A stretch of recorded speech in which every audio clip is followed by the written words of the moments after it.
মঞ্জিল সেনের লেখা শঙ্কর্ষণের রহস্যভেদ। এই গল্পটাই আজকে তোমাদেরকে আমি পড়ে শোনাবো বই থেকে লাইন বাই লাইন, আর তোমরা শুনছো বাংলা গল্প লাইন বাই লাইন। আশা করছি আগের মতোই লাইক কমেন্টের শেয়ারেতে তোমরা এবারেও এই গল্পটাকেও ভরিয়ে দেবে।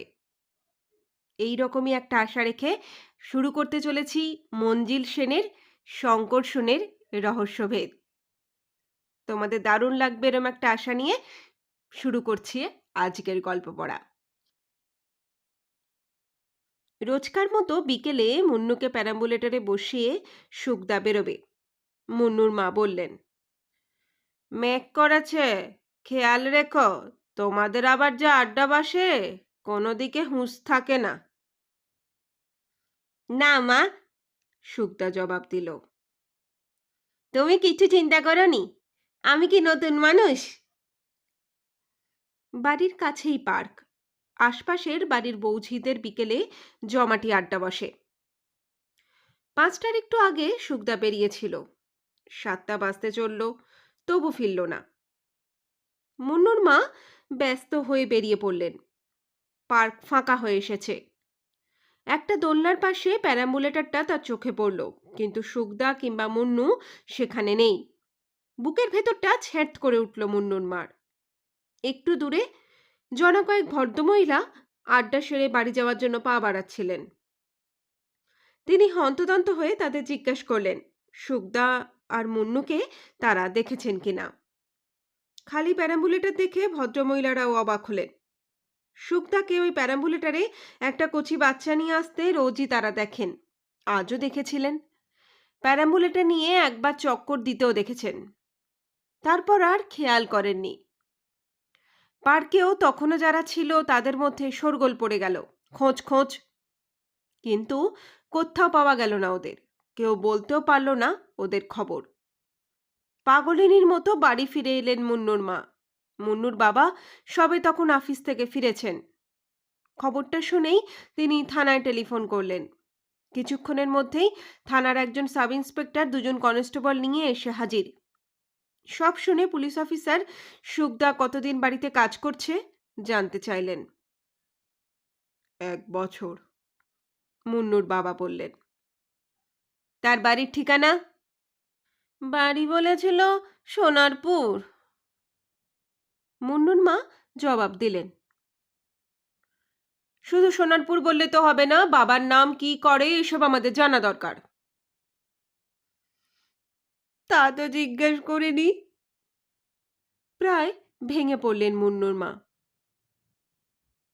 আসলে, মুন্নুর বাবা ম্লান মুখে বললেন, বাড়িতে কাজের জন্য একজন লোকের খুব দরকার হয়ে পড়েছিল। একটু বয়সের মহিলাই আমরা খুঁজছিলাম। একদিন বাজারে এক দোকানের কাছে ওকে বলতে শুনেছিলাম একটা ভালো বাড়িতে কাজের খোঁজ দেওয়ার জন্য। যেখানে কাজ করছিল সেখানে নাকি বোন ছিল না। আর আপনি সঙ্গে সঙ্গে নিয়ে এলেন, তাই তো? অফিসার একটু শ্লেষের কণ্ঠে বললেন। মেয়েটি কেমন, স্বভাব চরিত্র কিছুই খোঁজ করলেন না? আপনারা শিক্ষিত হয়েও কেন যে এমন অবিবেচকের মতো কাজ করেন বুঝি না। শহরে বেশিরভাগ বাড়িতে ডাকাতি এইসব কাজের লোকে লোকসাগজেই হচ্ছে। কাগজে তো আকছার দেখছেন, তবু আপনাদের চৈতন্য হয় না? মুন্নুর বাবা মুখ নিচু করলেন। চলুন একবার ওই দোকানের কাছে খোঁজ করা যাক, অফিসার প্রায় ধমক দিয়ে বললেন। দোকানি মুন্নুর বাবার পরিচিত, ওখান থেকেই মাসকাবাড়ি বাজার করেন। সে তো সব শুনে হতভম্ব। হ্যাঁ, সুখদাকে সে চেনে, মানে মুখের চেনা। আগে কোথায় কাজ করতো, বাড়ি কোথায়, এসব কিছুই সে জানে না। দোকানে কেনাকাটা করতে আসতো, সেই সুবাদেই চেনা, তার বেশি কিছু সে জানে না। আরও কয়েকটা দোকানে খোঁজ খবর করেও কিছু জানা গেল না। থানা থেকে সোনারপুর থানায় যোগাযোগ করা হলো, তারা যদি এ ব্যাপারে সাহায্য করতে পারে। এই যেন খড়ের গাদা থেকে ছুঁচ বার করা। সোনারপুর থানা দিন কয়েক পরে জানালো ওখানে সুখদা নামে ছড়াছড়ি, আর ওই বয়সের অনেকেই শহরে বাবুদের বাড়িতে কাজ করে, সম্প্রতি কেউ দেশে ফেরেনি।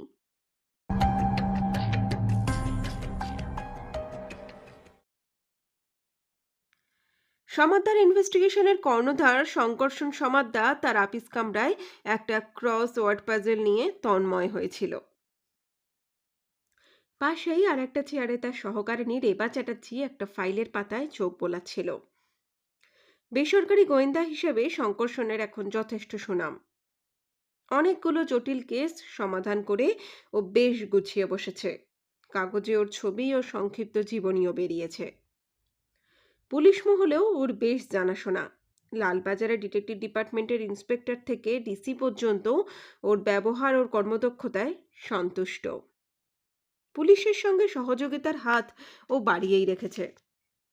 রেবা চ্যাটার্জির অবশ্যই একটা অতীত ইতিহাস আছে। সুশ্রী আর সাহসিকা এই তরুণী অপরাধের পথে পা বাড়িয়েছিল। বুদ্ধির খেলায় শঙ্কর্ষণের কাছে এসে পরাস্ত হলেও শঙ্কর্ষণের আসল মুক্ত চিনতে ভুল হয়নি। সে ওকে ওই পথ ছেড়ে তার সঙ্গে কাজ করার আহ্বান জানিয়েছিল, এমনকি তার ব্যবসার অংশীদার করে নেওয়ারও প্রস্তাব দিয়েছিল। রেবা শেষ পর্যন্ত রাজি হয়েছিল। শঙ্কর্ষণ ঠকেনি। বেশ কয়েকটা কেসেই রেবার সাহায্যে তার কাছে অপরিহার্য হয়ে পড়েছিল। আপিসের ছোকরাটি এসে বলল এক ভদ্রলোক আর ভদ্রমহিলা দেখা করতে এসেছেন। শঙ্কর্ষণ ক্রসওয়ার্ড পাজলটা সরিয়ে রেখে তাদের ভেতরে আনতে বলল। ঘরে ঢুকলেন এক সুপুরুষ ভদ্রলোক, বয়স 30-এর কোঠায়।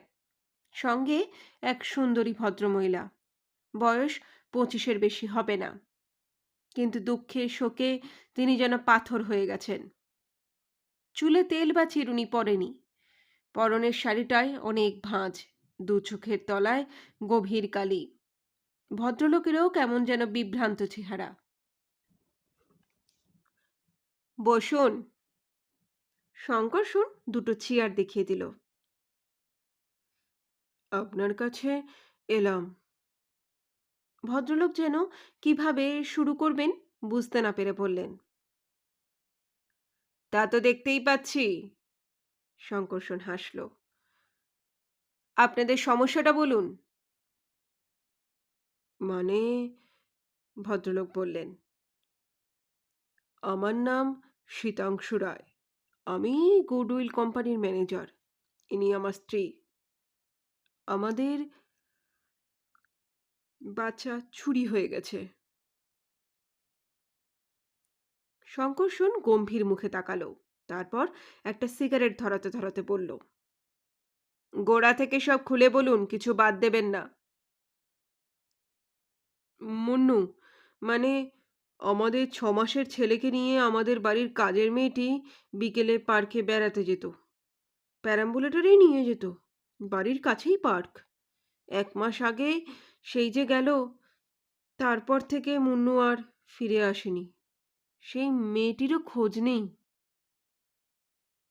ভদ্রলোকের বাকরুদ্ধ হয়ে গেল। যে কাজ করত তার বয়স কত? শঙ্কর্ষণ জিজ্ঞেস করল। 30-35 হবে। তার বাড়িতে খোঁজ করেছিলেন? তার বাড়ি সোনারপুর, এইটুকুই শুধু জানি। ও। শঙ্কর্ষণ এক মুখ ধোঁয়া ছাড়ল। পুলিশে খবর দিয়েছিলেন? হ্যাঁ, পুলিশ সোনারপুরেও খোঁজ করেছিল, পাওয়া যায়নি। আমার কাছে এলেন কেন? আপনি রুমকি নামে একটি মেয়েকে খুঁজে তার বাবা মার কাছে ফিরিয়ে দিয়েছিলেন। শীতাংশুবাবু জবাব দিলেন। আমরা কাগজে পড়েছিলাম, তাই অনেক আশা নিয়ে এসেছি। ভদ্রমহিলা কিন্তু এতক্ষণ একটি কথাও বলেননি। যে কাজ করত তার নাম কি? শঙ্কর্ষণ আবার জিজ্ঞেস করল। সুখদা। কতদিন কাজ করছিল? 1 বছর। তার মানে আপনাদের মুন্নু জন্মাবার আগে থেকেই বাড়িতে ছিল? হ্যাঁ, মুন্নুকে ও খুব ভালোবাসতো বলেই আমাদের মনে হয়েছিল। কোলে কোলে রাখতো, তাই ওর সঙ্গে বেড়াতে পাঠাতে আমাদের কখনো দ্বিধা হয়নি। হুম। একটু চিন্তা করে শঙ্কর্ষণ বলল, আপনারা কোনো চিঠি পাননি? কিসের চিঠি? ভদ্রলোক যেন অবাক হলেন। বাচ্চার মুক্তিপণ দাবি করে কোনো চিঠি? না তো। সে কি? শঙ্কর্ষণ ভুরু কোঁচকাল। তারপর যেন আপন মনেই বলল, 1 মাস হয়ে গেল, অথচ কেউ বাচ্চার জন্য টাকার দাবি করলো না। স্ট্রেঞ্জ।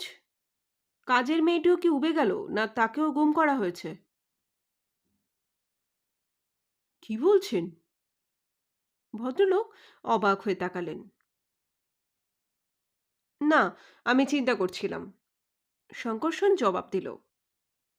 রেবার গলা খাকারিতে শঙ্কর্ষণ তার দিকে ফিরে তাকিয়ে বলল, কিছু বলবেন?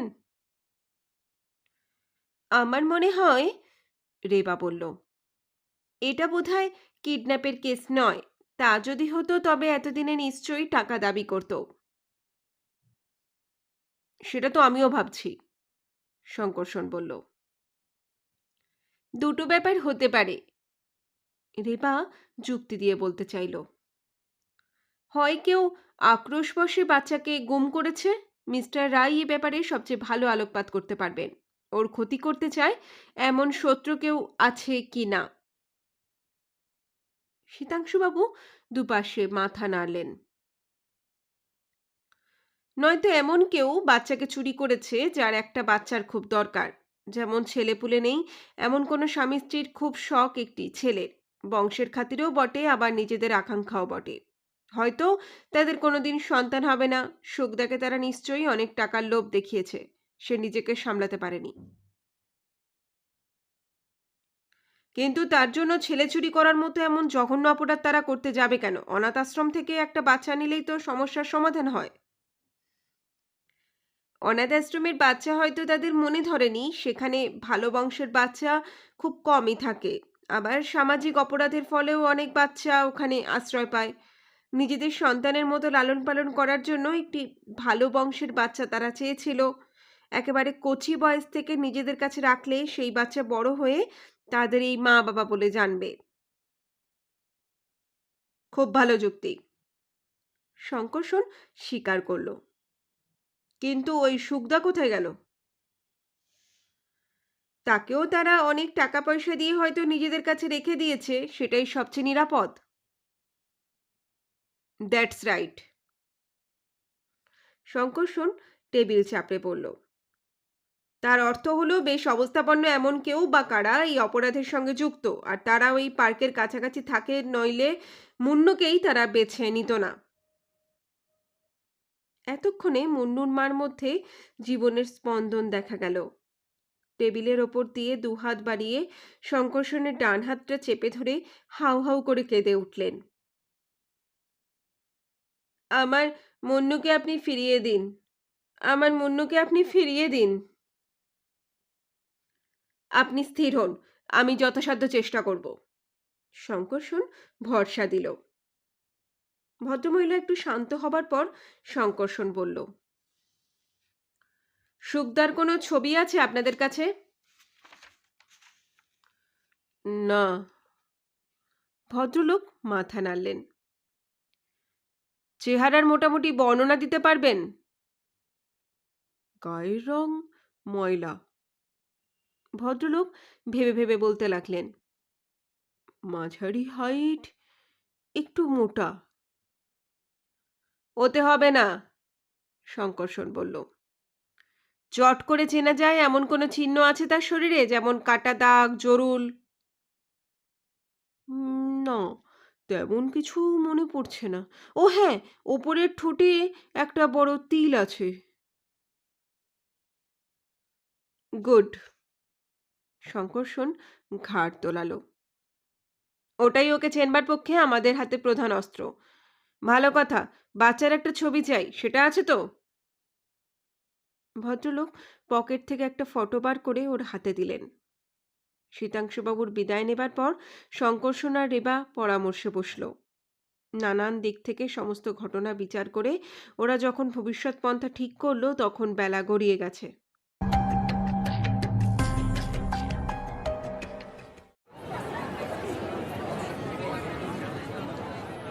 পার্কের যেখানটায় প্যারাম্বুলেটরটাকে পরিত্যক্ত অবস্থায় পাওয়া গিয়েছিল সেখানে এসে দাঁড়ালো রেবা। ওর পরনে আধুনিকার মতো বেশ, চোখে গোগো চশমা, কাঁধে সদৃশ্য ব্যাগ, হাতে একটা নোটবুক আর কলম। সহজেই দৃষ্টি আকর্ষণ করে। একটু দূরে গোল হয়ে বসে আছেন বেশ কয়েকজন ভদ্রমহিলা। সবাই বিবাহিতা, গাল গল্পে মুশকুল। এপাশে জটলা করছে বাড়ির কাজ করে এমন কিছু নানান বয়সের মেয়ে। রেবা তাদের দিকেই এগিয়ে গেল। একজন ছিমছাম চেহারার সুরুচি সম্পন্না তরুণীকে তাদের দিকে এগিয়ে আসতে দেখে কাজের মেয়েরা কৌতূহল নিয়ে তাকালো। রেবা তাদের লক্ষ্য করে বলল, আমি খবরের কাগজ থেকে এসেছি, তোমাদের কাছে কিছু জানতে চাই। কাগজে ছাপা হবে। কাগজে ছাপা হবে শুনে তারা নড়েচড়ে বসলো। রেবাকে জায়গা করে দিল। রেবা নোট বইটা খুলে কলমটা হাতে নিয়ে বলল, আচ্ছা, মাসখানেক আগে এখান থেকে যে এক বাচ্চা হারিয়ে গেছিল সে ঘটনা নিশ্চয়ই তোমাদের মনে আছে? তা থাকবেনি দিদিমণি, ওদের মধ্যে বয়স্ক একজন উত্তর দিল। সে কি হুলিস্থুল কাণ্ড গো! কি সন্দর্পণা ছেলে ওই বাচ্চা, আমরা কত আদর করেছি। ওই বাচ্চাকে যে পার্কে বেড়াতে নিয়ে আসতো সেই সুখদার সঙ্গে তোমাদের আলাপ পরিচয় ছিল, তাই না? তা একটু ছিল বই কি। উত্তরদাত্রী যেন হঠাৎ সতর্ক হয়ে গেল। আচ্ছা, সে কখনো তার দেশের কথা, বাড়ির লোকজনের কথা তোমাদের কাছে গল্প করেনি? বলেছিল সোনারপুরের কাছে দেশ, মা বাপ কেউ নাই, দাদা বৌদি সংসারে গালমন্দ খেয়ে জীবনে বেতসনে এসেছিল, তাই কাজের খোঁজে কলকাতা এসেছিল। আর দেশমোহ হয়নি। ও। রেবা নোট বইয়ে কিছু লিখে আবার বলল, কতদিন হলো দেশ ছেড়েছে? তা ঠিক বলতে পারবুনি, 5-10 বছর তো হবেই। এখানে আগে কোথায় কাজ করতো বলেছিল? কালীঘাটে কোন এক বাড়িতে, তা সেখানে শেষের দিকে বনিবানা হচ্ছিল না, তারপরেই ওই বাবুটিয়াইকে নিয়ে আসলে। আচ্ছা, এবার একটা কথা জিজ্ঞেস করব, বেশ ভালো করে সবাই ভেবে জবাব দাও তো। রেবা একটু মিষ্টি হাসল। তোমাদের কেউ ওই বাচ্চা হারিয়ে যাওয়ার আগে সুখদাকে অচেনা কারুর সঙ্গে কথা বলতে দেখেছো? পুরুষ হোক কি মেয়ে হোক, যেন নিবিষ্ট হয়ে কথা বলছে। তা যদি বলেন, এবার কম বয়সী একটি মেয়ে বলে উঠল, একজনের সাথে কয়েকদিন আমি কথা বলতে দেখেছি, একটু যেন চুপি চুপি। তেনার স্বামীও দিন দুবার এসেছিল, বাচ্চাকে আদর করেছিল, কোলে নিয়েছিল।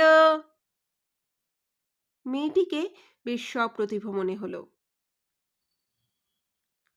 তাদের আগে কখনো দেখনি? না। কাছে পিঠে থাকে কিনা তাও বোধহয় জানো না, মানে আশপাশের কোনো বাড়িতে? না দিদিমণি, মেয়েটি জবাব দিল। ওনাদের আগে দেখিনি, তবে পার্কে কত লোক আসে হয়তো লক্ষ্য করিনি, সবার মুখ তো চিনে রাখা যায় না। রেবা একটু হতাশ হলো। তবে একটা কথা, মেয়েটি দ্বিধাগ্রস্তভাবে বলল। কি বলো? রেবা ওকে উৎসাহ দিল। ওই বাবু আর গিন্নিমাকে বাঙালি বলে মনে হয়নি। কেন? রেবা সাগ্রহে জিজ্ঞেস করল। ওই গিন্নিমার চেহারা দেখে তাই মনে হয়েছিল, শাড়ি আমাদের মতো করে পরেনি, আর বাবুটির গায়ে ছিল কোট, ধুতি পরেছিলেন, আর মাথায় ছিল একটা কালো গোল টুপি। অন্ধকারে যেন একটু আলোর ঝলকানি। বাহ, তোমার তো খুব বুদ্ধি তো। রেবা না বলে পারল না। আমাদের কথা কাগজে ছাপবে? আর একজন জিজ্ঞেস করলো। হ্যাঁ, আমি সব লিখে নিয়েছি। আমাদের ছবি তুলবে না? কম বয়সী মেয়েটি আবার বলল, আজ তো ক্যামেরা নিয়ে আসিনি, আরেকদিন আসবো। রেবা আশ্বাস দিল। আপিসে বসে আলোচনা হচ্ছিল। আমাদের এখন প্রধান কাজ হচ্ছে ওই অঞ্চলে থাকেন এমন কিছু মানুষের একটা তালিকা তৈরি করা। শঙ্করসন বলল, মাথায় অমন টুপি বাঙালিরা পরে না, পোশাকের বর্ণনা থেকেও তাই মনে হয়। কিন্তু সে তো এলাহি ব্যাপার, রেবা বলল। না, ওই পার্ককে কেন্দ্র করে আমরা একটা পরিধি টানবো।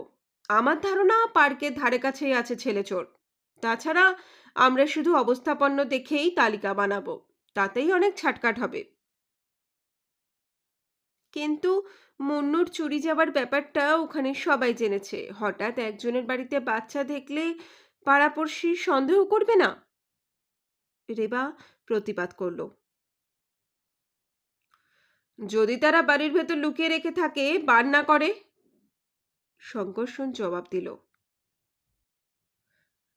অত বড় ঝুঁকি নেবার পর তারা কি আর সাবধান হবে না? কিন্তু বাড়ির ঝি চাকরের মুখে এই কথাটা জানাজানি হয়ে যাবে, ওদের কাছে গোপন থাকে এমন খবর নেই। সে কথাও ঠিক, শঙ্করসন চিন্তা করতে করতে বলল। তবু চেষ্টা করতে দোষ কি?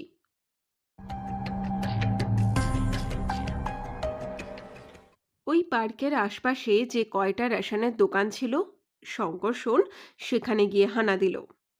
বলল, খাদ্য সরবরাহ বিভাগের সে একজন ইন্সপেক্টর, রেশন কার্ডধারীদের নামের তালিকার খাতা দেখবে। রেশনের দোকানি সরল বিশ্বাসেই খাতা খুলে দিল। শঙ্করসন ওই খাতা থেকে কিছু নাম ঠিকানা ডায়েরিতে টুকে নিল। দোকানে বলল, ভয়ের কিছু নেই, এটা একটা নিয়ম মাফিক চেকিং। সব শুদ্ধ 4টে রেশনের দোকানেও গেল। তার ফলেই পার্কের চারপাশের অনেকটা জায়গা জুড়ে সমীক্ষার কাজ হয়ে গেল। তালিকাটাও দীর্ঘ হলো। এ কাজে কয়েকদিন লেগে গেল। আপিসে বসে শঙ্করসন আর রেবা এবার ওই তালিকা থেকে নাম বাছাই করতে লাগলো। মুন্নুকে যারা চুরি করেছে তারা নিশ্চয়ই সুগদাকে অনেক টাকা দিয়েছে, সুতরাং তেমন মানুষের খোঁজই করতে হবে। শেষ পর্যন্ত 350 লোকে গিয়ে দাঁড়ালো, তার মধ্যে গুজরাটি 25। প্রথমে ওই 25 জন নিয়েই খোঁজখবর করা হবে। অমন টুপির ব্যবহার তাদের মধ্যেই দেখা যায়। শঙ্করসন পরদিনই বেরিয়ে পড়ল। ওর পরিচয় লোক গণনার ব্যাপারে সরকার থেকেও বাড়ি বাড়ি তথ্য সংগ্রহ করছে। একটা পাসপোর্ট সাইজের ফটো আর তার উপর একটা রাবার স্ট্যাম্পের ছাপও মেরে নিয়েছে, যাতে কেউ সন্দেহ না করে।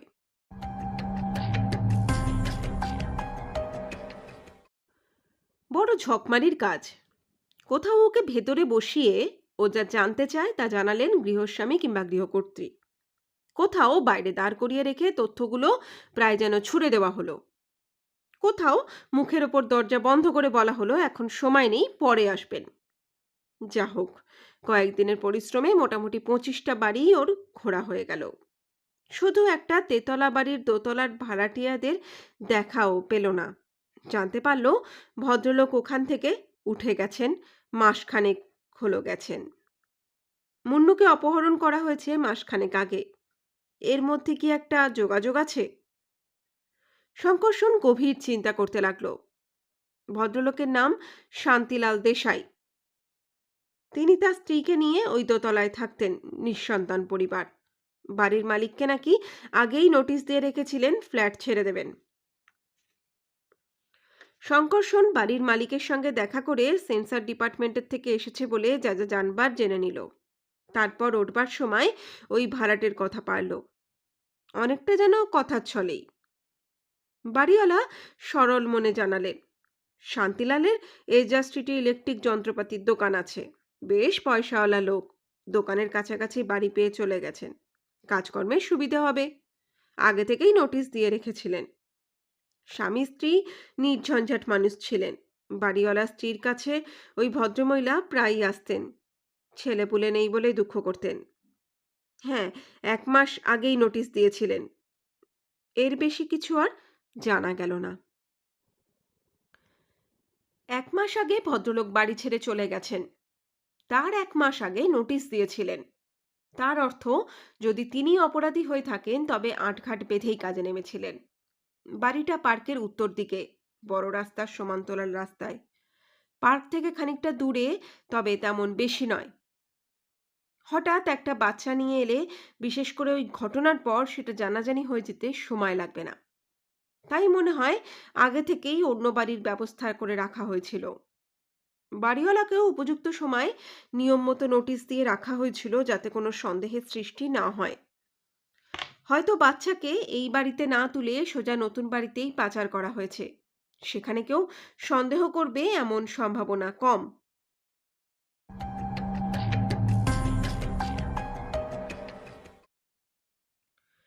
এজরা স্ট্রিটে শান্তিলাল দেশাইয়ের দোকান খুঁজে বার করতে বেশি বেগ পেতে হলো না। ওখানে সব দোকানই প্রায় সব দোকানিকে চেনে। দোকানে ক্রেতাদের বেশ ভিড়। শঙ্কর্ষণও তাদের মধ্যে মিশে গেল। এটা ওটা দেখতে লাগলো, আর লক্ষ্য করতে লাগলো শান্তিলালকে। ভদ্রলোকের বয়স হয়েছে, প্রৌঢ় বলাই চলে। মাথায় একটা গোল টুপি, মালকোচা মেরে পড়া ফিনফিনে ধুতি, গায়ে পাঞ্জাবির ওপর জহর কোট। পার্কের মেয়েটির বর্ণনার সঙ্গে হুবহু মিলে যায়। শঙ্কর্ষণ সন্ধ্যের পর বাইরে অপেক্ষা করতে লাগলো।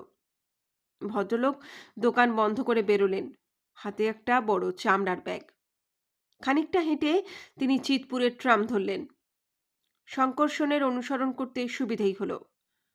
ট্যাক্সি কিংবা প্রাইভেট কার হলে ওকেও ট্যাক্সি নিতে হতো। ভদ্রলোক একটা স্টপেজে নেমে বাঁ দিকের গলিতে ঢুকলেন। শঙ্কর্ষণ একটু তফাতে অনুসরণ করল।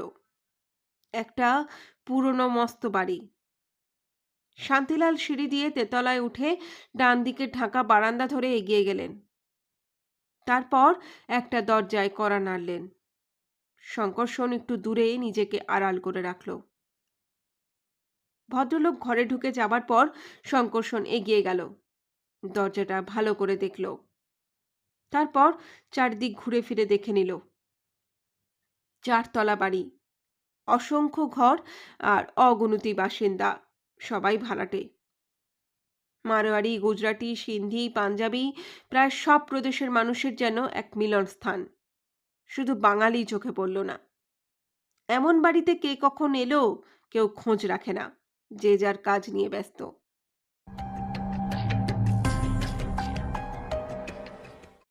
পরদিন বেলা 10টা। শান্তিলাল দোকানে বেরিয়ে গেছেন। বাইরের দরজার কড়া নড়ে উঠল।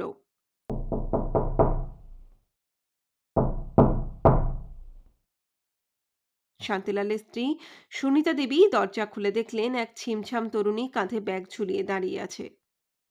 তাকে দেখে মিষ্টি হেসে দুহাত কপালে ঠেকিয়ে বলল, নমস্তে।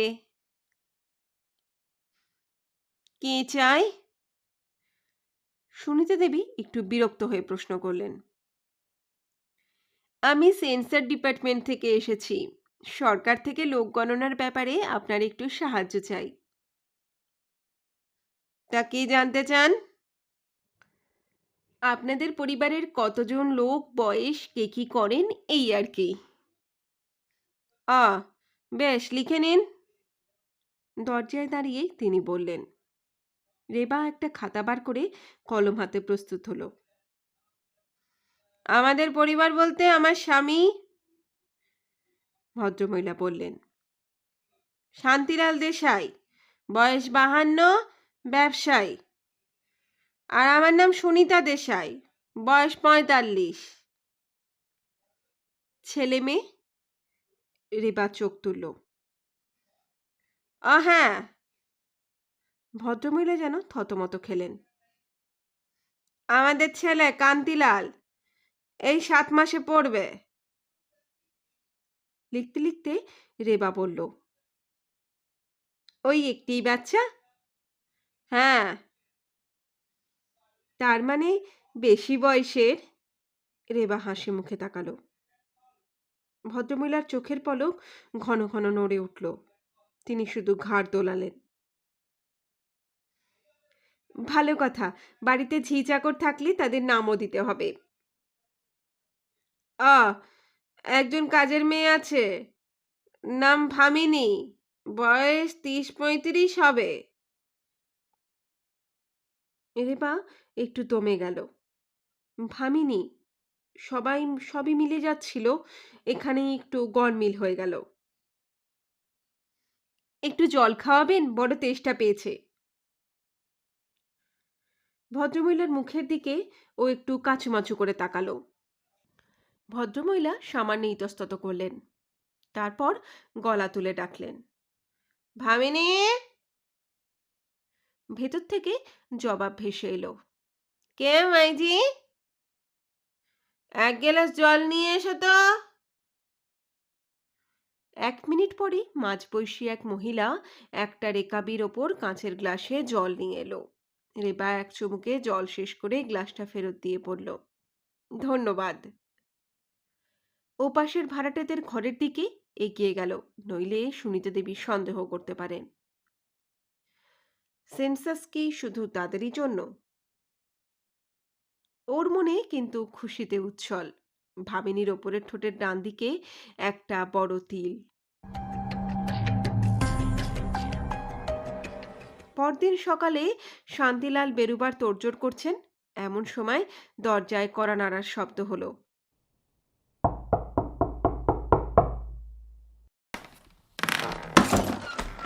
দরজা খুলেই তিনি এক পা পিছিয়ে গেলেন। সামনেই দাঁড়িয়ে আছে একজন পুলিশ অফিসার, 2 জন কনস্টেবল আর তাদের সঙ্গে সাধারণ পোশাক পরা বলিষ্ঠ চেহারার একজন।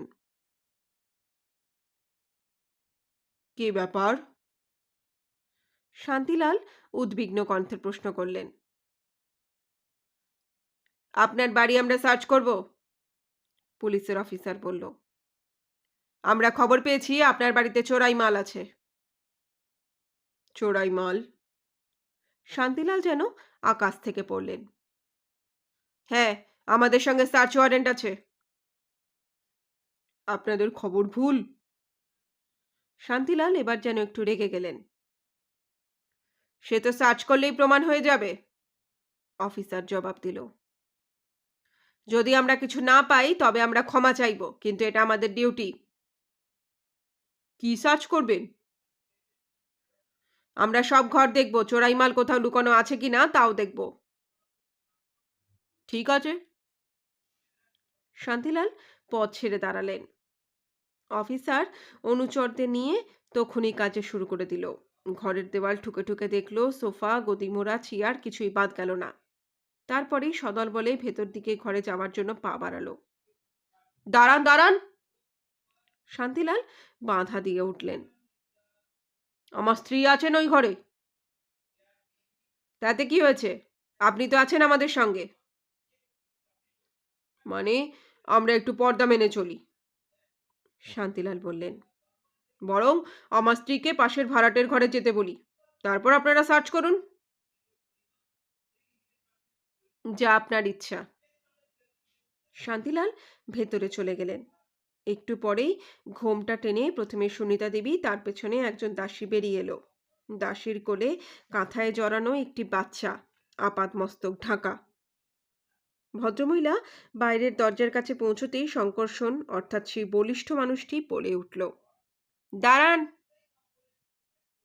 সুনিতা দেবী চমকে উঠলেন। কাঁথায় জড়ানো বাচ্চার সঙ্গে চোরাই মাল সরিয়ে ফেলা হচ্ছে কিনা আমরা জানি না, পুলিশ অফিসারের দিকে তাকিয়ে শঙ্করসন বলল। হ্যাঁ, ঠিক বলেছেন, অফিসার এগিয়ে গেল। এ আপনারা কি বলছেন? ভদ্রলোক হাঁ হাঁ করে ছুটে এলেন, কিন্তু তার আগেই পুলিশ অফিসার এক টানে বাচ্চার মুখের ঢাকনা সরিয়ে ফেলেছে আর তক্ষুনি পকেট থেকে একটা ফটো বার করে শঙ্করসন অফিসারকে বলল, মিলিয়ে নিন, এই হলো চোরাই মাল। 1 মাসের তফাতে মুখের আদলে তেমন বদল হয়নি বলেই আশা করি। এই বাচ্চাকে চুরির অভিযোগে আপনাদের গ্রেপ্তার করলাম, পুলিশ অফিসার হুকুমের সুরে বললেন।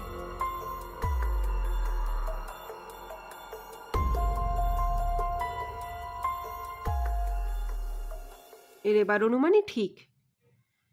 নিঃসন্তান শান্তিলাল এবং সুনিতা দেবী বংশ এবং সম্পত্তি রক্ষার জন্য অস্থির হয়ে পড়েছিলেন। প্রথমে তারা দত্তক নেওয়ার কথা ভেবেছিলেন। খুব বাচ্চা বয়স থেকে যার ওপর কারো দাবি থাকবে না, ভালো বংশের, এবং যে বড় হয়ে তাদেরই বা মা বাবা বলে জানবে, তেমন মনের মতো বাচ্চা না পেয়ে তারা হতাশ হয়ে পড়েছিলেন। তা থেকেই আসে একটা মানসিক বিকার, এক ধরনের মানসিক অসুখ বলা চলে।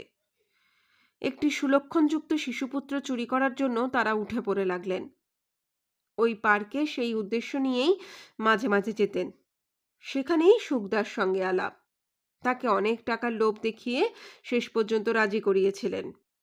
সারা জীবন তার ভরণ পোষণের ভার নেবেন এমন কথাও দিয়েছিলেন। সেটা একদিক দিয়ে নিরাপদও ছিল। চিতপুরের ফ্ল্যাটটা আগে থেকেই ভাড়া নিয়ে তালা বন্ধ করে রেখেছিলেন। পার্ক থেকে মুন্না আর সুখদাকে নিয়ে সুনিতা দেবী সোজা ওইখানে চলে গিয়েছিলেন। তার দুদিন আগে শান্তিলাল দরকারি জিনিসপত্র ওখানে রেখে এসেছিলেন। দুদিন পরে মাস শেষ হতেই শান্তিলাল বাড়িওয়ালার কাছে ফ্ল্যাটের চাবি দিয়ে বাকি জিনিসপত্র নিয়ে বিদায় নিয়েছিলেন। কারো মনে সন্দেহ হয়নি, আগে থেকেই যে নোটিশ দেওয়া ছিল। দুদিন পর সকালের দিকে শঙ্কর্ষণের আপিসে এলেন শীতাংশু রায় আর তার স্ত্রী, কোলে ফুটফুটে এক বাচ্চা। স্বামী স্ত্রীর মুখ ঝলমল করছে।